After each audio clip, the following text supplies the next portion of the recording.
നാമം മഹത്വപ്പെടുത്തട്ടെ. ഈ അൾത്താരയിൽ ഒരു അൾത്താര സാക്ഷിയാക്കി എന്നെ ഓർത്തതിൽ അമ്മയോട് നന്ദി പറയുന്നു. എൻ്റെ പേര് സോജോ മാത്യു, മാന്നാറിൽ നിന്ന് വരുന്നു. കഴിഞ്ഞ 9 വർഷമായി ഡൽഹിയിൽ ഒരു ഹോസ്പിറ്റലിൽ ഞാൻ റേഡിയോഗ്രാഫറായിട്ട് വർക്ക് ചെയ്യുന്നു. ഈ ഉടമ്പടിയിലേക്ക് എനിക്ക് വരാൻ സാധിച്ചത് എൻ്റെ ഹോസ്പിറ്റലിൽ വർക്ക് ചെയ്യുന്ന ഒരു സിസ്റ്റർ ജിജി എന്ന് പറയുന്ന ഒരു സിസ്റ്റർ ഉടമ്പടി പത്രം തരികയും അതിലൂടെ ഞാൻ കൃപാസനത്തെപ്പറ്റി കൂടുതൽ അറിയാൻ ശ്രമിക്കുകയും ഉടമ്പടി എന്താണെന്ന് അറിയാൻ ശ്രമിക്കുകയും അങ്ങനെയാണ് ഞാൻ ഇവിടെ എത്തിപ്പെട്ടത്.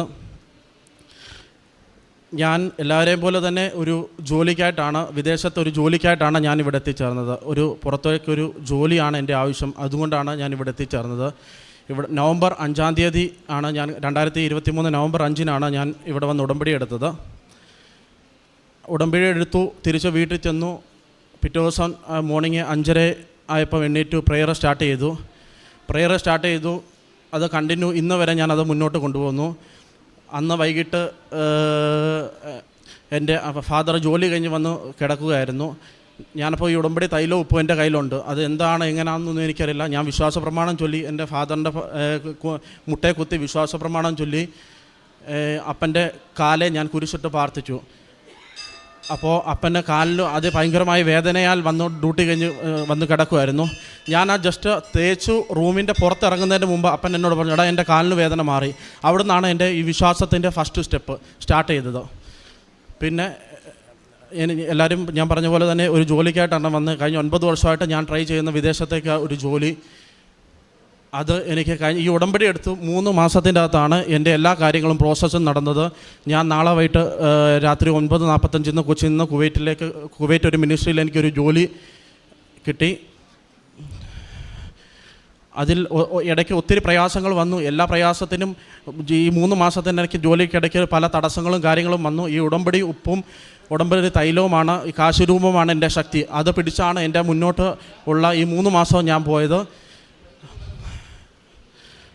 പിന്നെ പറയാനുള്ള എൻ്റെ പ്രേക്ഷിത പ്രവർത്തനങ്ങൾ ഞാൻ ചെയ്തത്, ഇവിടുന്ന് പത്രം കിട്ടുന്ന ഡൽഹി പള്ളികളിൽ കൊണ്ടുകൊടുത്തു. അവിടെ മാർക്കറ്റുകൾ ഹിന്ദിക്കാർക്കും മലയാളികൾക്കും കൊണ്ടുകൊടുത്തിട്ടുണ്ട്. അവിടെ ഒരു ഓർഫണേജ് 65 പേര് അടങ്ങുന്ന ഒരു അന്തേവാസികളുള്ള ഓർഫണേജ് ഫുഡ് കൊടുക്കാൻ സാധിച്ചു.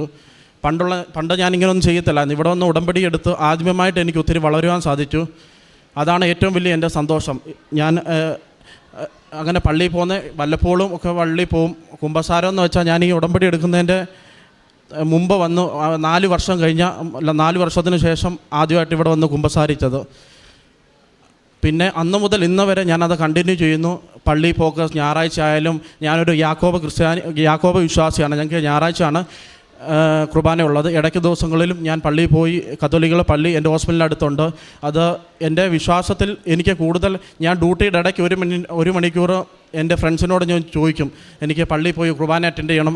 അവരെന്നോട് പറയും, പോയിക്കോ. ജസ്റ്റ് ഡ്യൂട്ടിയുടെ ഇടയ്ക്ക് വരെ പോയി എനിക്ക് കുർബാന അറ്റൻഡ് പോയി. അതുപോലെ എനിക്ക് സ്പിരിറ്റ് കയറി ഈ വിശ്വാസത്തിൽ വന്നത് മൂലം. പിന്നെ ഈ ഫാദർ ജോസഫ് അച്ഛനെ എനിക്ക് അമ്മയുടെ ഇതുപോലെ 2 പ്രാവശ്യം സ്വപ്നത്തിൽ വെളിപ്പാടുണ്ടായി. ഞാൻ ഈ ജോലി കാര്യം സ്റ്റാർട്ട് ചെയ്തു, പ്രോസസ്സുകൾ തുടങ്ങി. അതിൻ്റെ ഇടയ്ക്ക് കുറേ ബ്ലോക്കുകളൊക്കെ വന്നപ്പം ഞാൻ കട്ടിലെ രാത്രി കിടന്ന് പൊട്ടിക്കരഞ്ഞു, മാതാവേ എൻ്റെ കാര്യങ്ങളൊന്നും എല്ലാം കഴിഞ്ഞ 9 വർഷമായിട്ട് എല്ലാം ബ്ലോക്കാണ്. ഉടമ്പടി എടുത്തിട്ടും എന്താണ് ബ്ലോക്ക് വരുന്നു എനിക്കറിയില്ല. ഞാൻ അവിടെ കിടന്നു കരഞ്ഞു. പിറ്റേ ദിവസം രാത്രിയിൽ സ്വപ്നത്തിൽ എനിക്ക് ആദ്യത്തെ സ്വപ്നം എൻ്റെ ഇതായിരുന്നു. ഫാദർ ജോസഫ് അച്ഛൻ എൻ്റെ അടുത്ത് വന്നിരിക്കുന്ന എൻ്റെ ഷോൾഡറിൽ തട്ടി പറഞ്ഞിരുന്നു, മോനെ നീ എന്തിനാണ് വിഷമിക്കുന്നത്, നിൻ്റെ എല്ലാ കാര്യങ്ങളും അമ്മ നടത്തി തരുമെന്ന്. അന്ന് എനിക്ക് വിശ്വാസം പിന്നെയും വർദ്ധിക്കാൻ ഇടയായി. രണ്ടാമത്തെ ഒരു സാക്ഷ്യം, ഇവിടെ ഞാനിരുന്ന് പ്രാർത്ഥിക്കുമായിരുന്നു. ഒത്തിരി ആൾക്കാരുണ്ട്. അപ്പം ജോസഫ് അച്ഛൻ എന്നെ കൈയാട്ടി വിളിച്ചു, ഒരു റൂമിലോട്ട് കയറ്റി ഒരു വലിയൊരു സ്ക്രീൻ എന്നെ കാണിച്ചിട്ട് അതിനകത്തൊരു ഗ്രാഫ്, ഒരു പച്ച കളറുള്ള ഗ്രാഫ് കാണിച്ചിട്ട് പറഞ്ഞു, അമ്മ ലൈനിലുണ്ട് മോനെ, നിനക്ക് ആവശ്യമുള്ളതെല്ലാം നീ ചോദിച്ചു ഉള്ളതെന്ന് പറഞ്ഞു. അങ്ങനെ ഞാൻ പറഞ്ഞു, അമ്മേ എനിക്ക് ഒരു ജോലിയും എൻ്റെ മാതാപിതാക്കളുടെ രോഗങ്ങളും മാറ്റിത്തരണമെന്ന് ഞാൻ പറഞ്ഞു. അച്ഛൻ എന്നോട് പൊട്ടിച്ചിരിച്ചുകൊണ്ട് അച്ഛൻ പറഞ്ഞു, ഇത്രയുള്ള കാര്യം എല്ലാം അമ്മ ശരിയാക്കി തരുമെന്ന് പറഞ്ഞു. അതിലൂടെ എൻ്റെ വിശ്വാസങ്ങൾ ഒത്തിരി എനിക്ക് വർദ്ധിക്കാൻ ഇടയായി. പിന്നെ അത് കഴിഞ്ഞ് എൻ്റെ അമ്മച്ചി വയ്യാതെ 2 വർഷമായിട്ട് കിടപ്പിലായിരുന്നു. ബെഡ് സോറായിട്ട്. ഈ കേരളത്തിലെ ചൂട് എല്ലാവർക്കും അറിയാമല്ലോ. ആ ചൂടും പിടിച്ച് ബെഡ് സോറായി കിടക്കുന്നത് ഭയങ്കര ഒരു ദുരിതം പിടിച്ച അവസ്ഥയാണ്. കഴിഞ്ഞ 2 വർഷമായിട്ട് അമ്മച്ചി കിടക്കുകയായിരുന്നു. ഞാൻ ഇടയ്ക്ക് നാട്ടിൽ വരുമ്പോൾ 10 ദിവസത്തിന് ലീവിന് വരുമ്പോൾ ഞാൻ ഈ ഉടമ്പടി തൈലവും ഉപ്പും എടുത്ത് അമ്മച്ചിക്ക് കൊടുക്കും. ഉപ്പ് എടുത്ത് വെള്ളത്തിലിട്ട് വിശ്വാസ പ്രമാണം ചൊല്ലി ഞാൻ അമ്മച്ചിക്ക് കൊടുക്കും. അമ്മച്ചിയുടെ ഈ വേദനയിൽ നിന്നും അമ്മച്ചിക്കൊരു മുക്തി നേടാൻ അത് കഴിഞ്ഞ സൺഡേ അമ്മച്ചി ഞങ്ങളിൽ നിന്ന് വിട്ടുപോയി. അത് എൻ്റെ വിശ്വാസം കൂടുതൽ വർദ്ധിച്ചു. കാരണം 2 വർഷമായിട്ട് കിടക്കുവാണ്. ഞാൻ ദൈവത്തോട് പ്രാർത്ഥിച്ചു. ഞാൻ ആ വെള്ളം കൊടുക്കുമ്പോൾ ഉടമ്പടി ഉപ്പും എല്ലാം കൊടുക്കുമ്പോൾ ഞാൻ പൊട്ടിക്കരഞ്ഞുകൊണ്ടാണ് കൊടുക്കുന്നത്. അതുപോലെ ഒരു സിറ്റുവേഷനിലായിരുന്നു അമ്മച്ചി. ഞാൻ പൊട്ടിക്കരഞ്ഞുകൊണ്ട് എൻ്റെ വിഷം ഒരു കൊച്ചുമക്കളും ആഗ്രഹിക്കത്തില്ല അമ്മച്ചി നമ്മളിൽ നിന്ന് വിട്ടുപോകാൻ വേണ്ടി. ആ കിടപ്പ് കണ്ട് ഞാൻ പൊട്ടിക്കരഞ്ഞുകൊണ്ട് അമ്മച്ചിക്ക് ഉടമ്പടി ഉപ്പും ഉടമ്പടി തൈലം യൂസ് ചെയ്യാൻ വേണ്ടി കൊടുത്തു. അമ്മച്ചി എന്നിട്ട് ഇടയ്ക്കിടയ്ക്ക് വിളിച്ചു എന്നോട് പറയും, മോനെ നീങ്ങി വാടാ, എനിക്ക് ഇച്ചിരി ഉപ്പെടുത്ത് എനിക്ക് താ, എനിക്ക് വേണ്ടി നീ ഒന്ന് പ്രാർത്ഥിക്കുക എന്ന് പറഞ്ഞ് കഴിഞ്ഞ സൺഡേ അമ്മച്ചി ഞങ്ങളിൽ നിന്ന് വിട്ടുപോയി. ഇത്രയും നന്ദി അർപ്പിക്കുന്നു. ഇത്രയും അനുഗ്രഹങ്ങൾ തന്ന ഈശോയ്ക്കും മാതാവിന് നന്ദി, 1000 നന്ദി. പരിശുദ്ധ അമ്മയുടെ മധ്യസ്ഥതയിൽ ഈ ഒരു സാക്ഷ്യം നമ്മൾ പ്രാർത്ഥിച്ചുകൊണ്ട് കേട്ട് വിലയിരുത്തുമ്പോൾ ഇതിൽ എല്ലാ സാക്ഷ്യങ്ങളും പോലെ ഒരു ഉടമ്പടിയിലേക്കൊരു വൊക്കേഷൻ സ്റ്റോറി എല്ലാ സാക്ഷ്യത്തിലുണ്ട്. അതായത് ഒരാൾ ഉടമ്പടിയിലേക്ക് കടന്നു വരാനായിട്ടുള്ള പല സാഹചര്യങ്ങളിൽ ഒന്ന് തങ്ങളുടെ വ്യക്തിപരമായിട്ടൊരു കാര്യം ഉടമ്പടിയിലെ ഒരു ഇത് ലഭിച്ചു, ഇവിടുത്തെ ഒരു അറിവ് ലഭിച്ച് ഇങ്ങോട്ട് വന്നു എന്ന് പറയുമ്പോഴും പിന്നീട് എല്ലാ സാക്ഷ്യത്തിലും ഒരു ഇനിഷ്യൽ ഒരു ഗോഡ്സ് പ്രസൻസ് ആയിട്ട് ഒരു ചെറിയൊരു സൗഖ്യമോ അല്ല ചെറിയൊരു അനുഭവമോ എല്ലാ സാക്ഷ്യങ്ങളും നിങ്ങൾ കേൾക്കുമ്പോൾ മനസ്സിലാവും.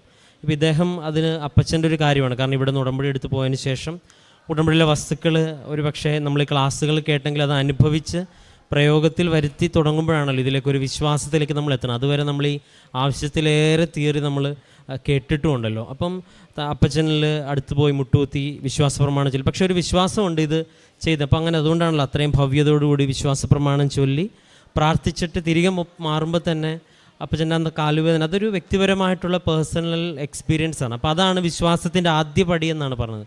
പിന്നീട് തൻ്റെ ജോലിയിലേക്കുള്ള കാര്യങ്ങളെല്ലാം മാതാവിനോടൊപ്പം ചേർന്ന് നിന്ന് കാര്യങ്ങളെല്ലാം ക്രമപ്പെട്ടു എന്നുള്ളതും അത് മൂന്നാമത്തേതെന്ന് പറയുന്ന വ്യക്തിപരമായിട്ട് ഉടമ്പടിയിൽ ജീവിക്കാനുള്ള ശ്രമം, അത് വിശുദ്ധ ബലിയാകട്ടെ, ഒരുപക്ഷെ തങ്ങളുടെ സാഹചര്യത്തിൽ ഒരു ആഴ്ചയിലൊരു ബലിയർപ്പണമാണെങ്കിലും അതിൽ കൂടുതൽ മറ്റു ദേവാലയങ്ങളിൽ പോയി ഈ ബലിയർപ്പണത്തിൽ പങ്കെടുക്കുവാനായിട്ട് ഡ്യൂട്ടി ടൈം ആണെന്ന് വെച്ചാൽ അത്രയും പ്രയോറിറ്റിയിൽ ആ ഒരു ബലിയർപ്പണത്തെ കണ്ട് കാര്യങ്ങൾ ക്രമീകരിക്കുകയും ഒക്കെ ചെയ്യുന്നു. ഒപ്പം ഈ ഒരു അൾത്താരെയും ബഹുമാനപ്പെട്ട അച്ഛനെയും മാതാവിനെയും ഈ ഒരു ഇടത്തെയും ഒക്കെ സ്വപ്നം കാണുന്നത് നമ്മൾ എപ്പോഴും ഉടമ്പടി സാക്ഷ്യങ്ങളിൽ അതെല്ലാം പരിശുദ്ധമ്മയുടെ സാന്നിധ്യമായിട്ടാണ് വായിക്കുന്നത്. കാരണം ഇപ്പോഴും ഈ പറയുന്ന സ്വപ്നത്തിലും മാതാവിനോട് കാര്യങ്ങളൊക്കെ പറയണം എന്നുള്ള ഒരു വലിയൊരു മെസ്സേജുണ്ട്.